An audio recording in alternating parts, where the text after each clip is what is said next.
మనకెన్నో మీ ముందుకు చూస్తూనే ఉండండి నిరంతరం వార్త ప్రసారాలు. రాష్ట్ర వికలాంగుల యాక్ట్ కమిషనర్ గా రాష్ట్ర ముఖ్యమంత్రి రేవంత్ రెడ్డి గారు వికలాంగుల్ని నియమించాలని చెప్పేసి భారత వికలాంగుల కుల ప్రొటెక్షన్ సమితి రాష్ట్ర కమిటీ పక్షాన రాష్ట్ర ముఖ్యమంత్రి రేవంత్ రెడ్డి గారు డిమాండ్ చేస్తున్నాం. ఎందుకంటే వికలాంగుల యాక్ట్ కమిషనర్ గా సకలాంగులను నియమించడం వల్ల మా సమస్యలు అనేటటువంటి వారికి తెలియకపోవటం, మా సమస్యల పట్ల వాళ్ళు దూరదృష్టి కూడా పెట్టకుండా మా పట్ల నిరంకుశత్వ ధోరణి ప్రదర్శిస్తున్నారు. కాబట్టి వికలాంగుల సమస్యలు, వికలాంగుల బాధలు వికలాంగుల సమాజానికి తెలుసుంటాయి. కాబట్టి తెలంగాణ రాష్ట్ర వికలాంగుల యాక్ట్ కమిషనర్గా వికలాంగులను నియమించాలని చెప్పేసి రాష్ట్ర ముఖ్యమంత్రి రేవంత్ రెడ్డి గారి ప్రభుత్వానికి మేము విజ్ఞప్తి చేస్తున్నాం. యాక్ట్ కమిషనర్గా సకలాంగులను నియమిస్తే మాత్రం రాష్ట్ర మంత్రివర్యులు, రాష్ట్ర వికలాంగుల సంక్షేమ శాఖ మంత్రివర్యులు అయినటువంటి అడ్లూరు లక్ష్మణ్ గారి మినిస్టర్ క్యాంప్ కార్యాలయంలో ఉన్నటువంటి ఆయన యొక్క ఇంటిని కూడా ముట్టడి చేస్తాం. ఒకటే విజ్ఞప్తి చేస్తున్నాం రాష్ట్ర ప్రభుత్వానికి, వికలాంగుల కమిషనర్గా వికలాంగులు నియమించినప్పుడే మా సాధక బాధకాలు తీర్తే తప్పితే మీరు సకలాంగులు నియమించి మా పట్ల నిరంకుశత్వ ధోరణి ప్రదర్శించడం అనేది మంచిది కాదు.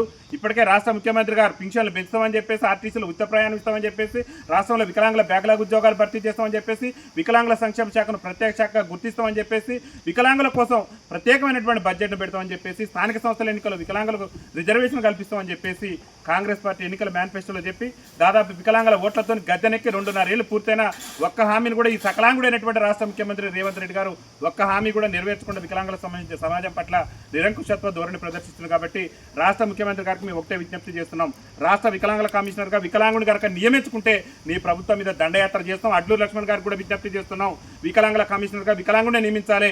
కాంగ్రెస్ పార్టీ అసెంబ్లీ ఎన్నికల సమయంలో వికలాంగులకు ఇచ్చినటువంటి అన్ని హామీలు కూడా నెరవేర్చే విధంగా కాంగ్రెస్ పార్టీ వెంటనే నిర్ణయాలు తీసుకోవాలి.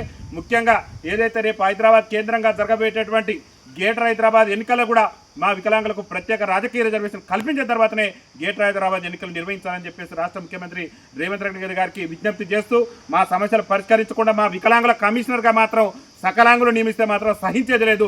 రేవంత్ రెడ్డి ప్రభుత్వాన్ని గద్దెదించేంత వరకు ఎంతటి పోరాటానికైనా వెనకడుగు వేయకుండా దండయాత్ర చేసైనా ఈ రాష్ట్ర అడ్లూరు లక్ష్మణ్ గారు ఎవరైతే రాష్ట్ర మంత్రి వికలాంగుల సంక్షేమ శాఖ మంత్రి అడ్లూరు లక్ష్మణ్ గారికి కూడా పదే మేము విజ్ఞప్తి చేస్తున్నాం, దయచేసి వికలాంగుల కమిషనర్గా వికలాంగులను నియమించాలి. సకలాంగులు నియమిస్తే మాత్రం ఈ ప్రభుత్వం మీద సమరం తప్పదని తెలియజేస్తూ రాష్ట్ర ప్రభుత్వం ఇచ్చినటువంటి హామీలను నెరవేర్చాలని, వికలాంగుల కమిషనర్గా వికలాంగులను నియమించాలని చెప్పేసి భారత వికలాంగుల కుల ప్రొటెక్షన్ సమితి ఆధ్వర్యంలో అతి త్వరలోనే పెద్ద ఎత్తున ఆందోళన కార్యక్రమాలను ఉధృతం చేస్తామని చెప్పి తెలియజేస్తూ వికలాంగుల ఐక్యత, వికలాంగుల ఐక్యత, నియమించాలా వికలాంగుల కమిషనర్ గా వికలాంగుణ్ణే నియమించాలా, వికలాంగుల కమిషనర్ గా వికలాంగుణ్ణే కల్పించాలి. గ్రేటర్ ఎన్నికల్లో వికలాంగులకు రాజకీయ రిజర్వేషన్ కల్పించాలి. గ్రేటర్ ఎన్నికల్లో వికలాంగులకు